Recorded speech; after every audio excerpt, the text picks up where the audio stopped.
कभी कभी इम्तिहान गुनाह से शुरू नहीं होता, इम्तिहान शुरू होता है ज़रूरत से। एक समंदर जिसकी लहरों में रोज़ी छुपी थी, एक कौम जिसके हाथों में जाल थे, दिलों में ख्वाहिश, और एक हुक्म जो साफ था, सीधा था, लेकिन भारी था। 6 दिन मेहनत करो, एक दिन रुक जाओ।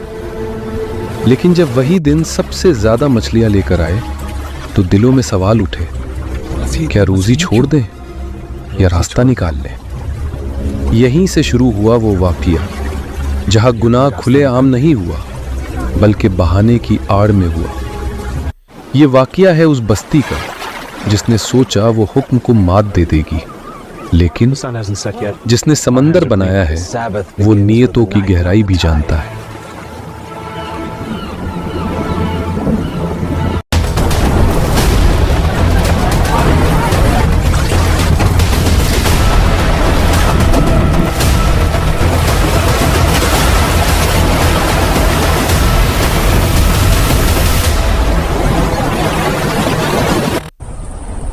बनी इसराइल वो कौम जिसने नबियों के वो मौजज़े देखे जो बाकी कोई का नहीं देख सकी, वही बनी इसराइल। मिस्र की गुलामी से निकलने के बाद रेगिस्तान की सख्तियों से गुजरते हुए आखिरकार वो पाक साफ ज़मीन की तरफ आबाद हुए। उनके पास किताब थी, शरीयत थी, नबी आते रहे। उन्हें बार बार समझाया गया, अल्लाह के हुक्म से आगे मत बढ़ो। लेकिन इंसान का असली इम्तिहान तब शुरू होता है जब रोज़ी और दीन आमने सामने खड़े हो। वो समंदर किनारे एक बस्ती में बस गए। कुरान उस बस्ती का नाम नहीं बताता। कुछ मुफस्सिरीन और इसराइली रिवायतों के हवाले से उसे ऐला कहते हैं, लेकिन ये नाम कुरान से साबित नहीं बल्कि तफसीरी नकल है। उनका पेशा था मछली पकड़ना। अल्लाह ने उन्हें एक साफ हुक्म दिया था, सनीचर का दिन सब। उस दिन कोई शिकार नहीं, कोई कारोबार नहीं, वो दिन सिर्फ इबादत का। 6 दिन मेहनत करो, एक दिन सिर्फ अपने रब के लिए। हुक्म आसान था लेकिन इम्तिहान गहरा था। कुरान सूरह अल आराफ में एक अजीब मंजर बयान करता है। शनिवार को मछलियां झुंड के झुंड सतह पर आ जाती, पानी जैसे भर जाता, और बाकी दिनों में समंदर खाली।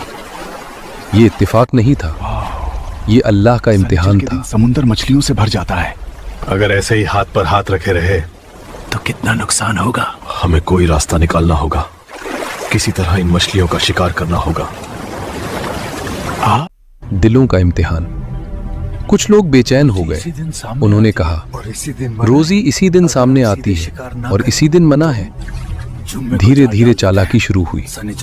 उन्होंने जुम्मे के दिन को जाल डाल दिया। सनीचर को मछलियां खुद उनमें फंस जाती, रविवार को निकाल लेते और फिर कहते, हमने तो सनीचर को शिकार नहीं किया। देखा, हमने तो शनीचर को शिकार नहीं किया। हुक्म भी नहीं टूटा और मछलियां भी मिल गई। जाहिर में हुक्म बच गया था, असल में टूट चुका था।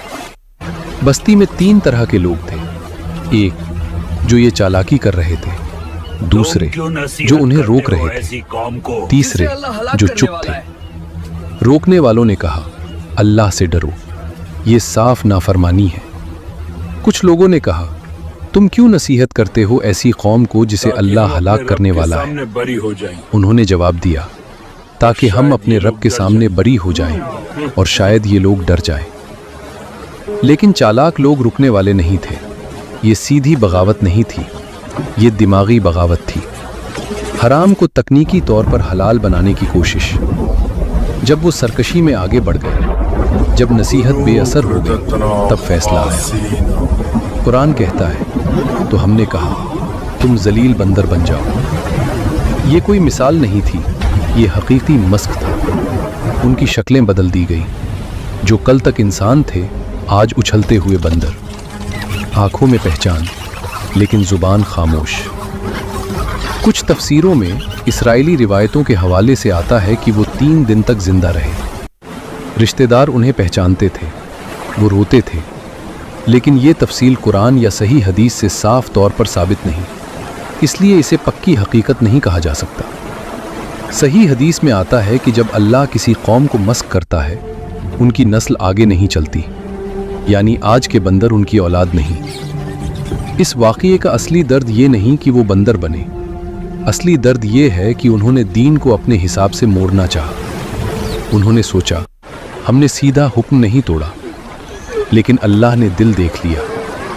कुछ मुफस्सिरीन ने लिखा है कि ये वाक़या दाऊद अलैहिस्सलाम के दौर में हुआ, लेकिन कुरान इसका साफ जिक्र नहीं करता, बल्कि कुरान सिर्फ इतना बयान करता है कि वो बनी इसराइल की एक बस्ती थी जो समंदर के किनारे आबाद थी और जिसे सब्त के हुक्म में आजमाया गया।